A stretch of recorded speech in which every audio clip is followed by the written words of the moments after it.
All right, next up then, Stamford Bridge is going to be Chelsea at home to Burnley. Two teams as bad as each other, really. Tam, starting with you, Chelsea in 11th place, 39 points. A win for them would see them move up to 8th place if other results go their way.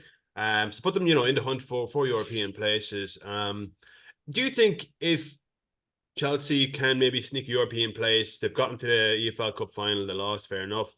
Play Man City in the semi-final of the FA Cup, if they can get to, FA Cup semi-final and European place, that's a successful season for Chelsea.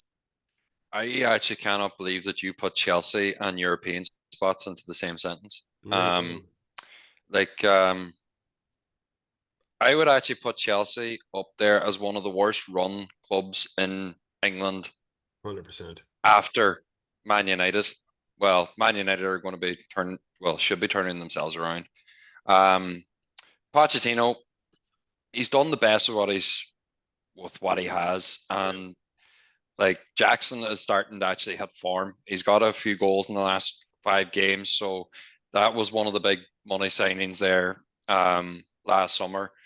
Um, Burnley played absolutely attractive football last season in the Championship, but they can't do that there Yeah, in the Premier League.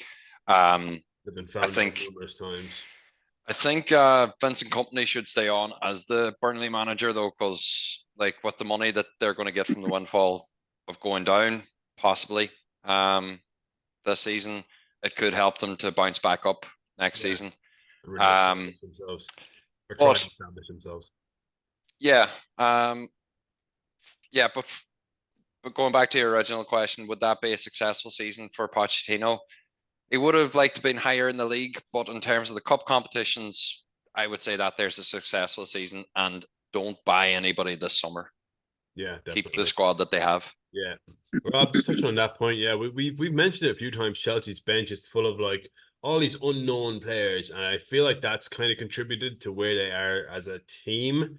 This mid-table, they've been stuck in mid-table for the longest time. They're still mid-table, don't get me wrong. It's just the teams above them have kind of been in shitty form as well. So, just these players they've bought, just random young people that aren't Premier League level. Yes, maybe they'll never get there, but like Tam said, not by anyone, but they have to kind of offload a majority of those young lads, either if it's on loan or through sales. So they have to try and trim the squad that they have. I wonder how many players they have that they bought last year, all the young players in like Brazil and stuff that is like they kept out on loan.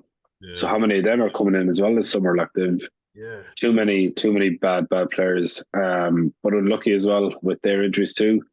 Like in Kunku now, we always say like he never come back from a knee injury. It's quite the same. But like for him to come back for a couple of games looked all right, and to be out again is a bit sad. Nicholas Jackson is not to be relied on. He can look flashy, but he just has a bit of a dopey brain in him. Cole yeah. Palmer though is a great signing. I think Very good everyone agrees signing. on that. Like I don't out like of him, but he's nowhere, been a like good as well. signing. No, he's a hateful prick, but yeah, I would have taken away United in hindsight, looking at how what he's doing now. But obviously being a City reject, he can't really do that. If Chelsea could win one game this season, for me, after being their biggest public enemy, it'd be against City because I'd love to play them in the cup final. I beat them obviously because losing to them would be the worst fucking Would nightmare. be the worst. Yeah, yeah. In terms of Burnley, as Sam said, and we've said it kind of a few times in this podcast, it's not the worst thing in the world for Burnley to go down, but to keep company, to come because you can come back up next year again. Yeah. Like so in the season championship, kind of keep the same players as well, but you have a bit more money, so add one or two. Like you don't have to go crazy spending and come straight back up again. Like there's no harm in that. Fucking Norwich were a yo-yo club for years. Yeah. There's been a few clubs that do that until the firmly get Yeah. stuck in up We've here. seen with West Ham and even Aston Villa and like the likes of All Fulham like as well. They yeah, used to yo-yo all the time, and now they're established Premier League team. yeah, but Yeah, but there's no but but harm. but for how long though? Like obviously not Villa necessarily, but Fulham next season all of a sudden could be in the dogfight, or West Ham. Like so, it's a weird one, but yeah, absolutely stick with it, company. There's no need because you're not going to play that way in the Premier League. There's only two ways you could play when coming up. It's either dogged, where kind of airtight defense and try and score on set pieces, or that famous Marco Bielsa's Leeds. You get battered, but you still play well. Yeah. Look how well they're attacking, but they're 4-1 down. Yeah. Yeah, right. Should we jump in predictions? So, Rob, That's 4-0 Chelsea. Paddy, Ooh. I would say both teams would lose, but um, in the perfect world. I'll say Chelsea 2-0. Yeah, I can't see Chelsea losing this game, which is annoying. I'm going to say probably 3-1 Chelsea.